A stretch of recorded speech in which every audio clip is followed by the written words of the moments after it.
Shalom, hari ini kita akan renungkan kitab Yesaya pasal 14, ayat teksnya 24 sampai 32. Saya sudah bagi dua paragraf. Paragraf yang pertama, ayat 24 sampai 27.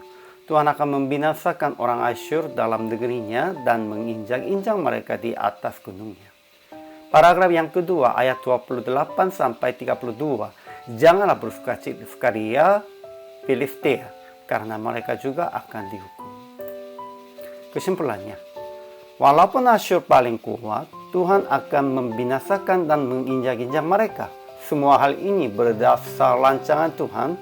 Pada saat itu, Filistia akan bersukacita karena Asyur dibinasakan. Tetapi Tuhan berkata bahwa dari keturunan ular itu akan keluar ular beludak, dan anaknya akan menjadi ular naga terbang.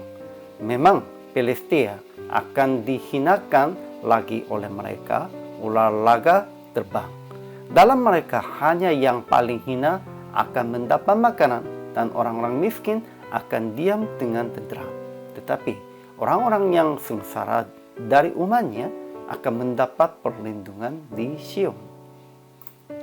Ajaran tentang Allah. Pertama, Tuhan akan membinasakan orang Asyur dalam negerinya dan menginjak-injak mereka di atas gunungnya.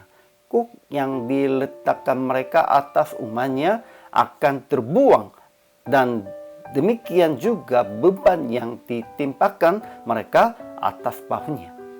Kedua, Tuhan akan memberi makanan kepada yang paling hina dari umatnya, dan orang-orang miskin akan diam dengan tenteram.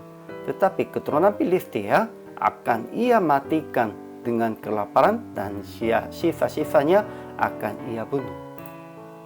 Ajaran tentang manusianya. Pertama, siapapun tidak bisa menggagalkan rancangannya. Siapapun tidak dapat membuatnya ditarik kembali, tangannya telah teracun. Kedua, jangan bersukacita sekalipun musuhnya dihukum. Walaupun goda orang yang memukul kita sudah patah, ingatlah tangan Tuhan yang ada di belakang semua peristiwa. Ketiga, orang-orang yang sengsara dari umatnya akan mendapat perlindungan di Sion di dalam Tuhan. Aplikasinya, pertama, jangan melawan rancangan Tuhan, tetap mengikuti jalannya yang telah melihatkan kepada kita. Kalau kita ingin melawan rancangan Tuhan, kita pun juga akan dibinasakan. Kedua, jangan bersukacita sekalipun lawan kita dihukum. Lebih taat hanya kepada Tuhan. Ya, merekanya dihukum atau merekanya ada pemenangan atau ada sukses, itu tergantung kepada Tuhan. Janganlah bersukacita atau dukacita tentang mereka. Hanya lebih taat kepada Tuhan. Ketiga, lindungilah hanya kepada Tuhan sebagai tempat perlindungan.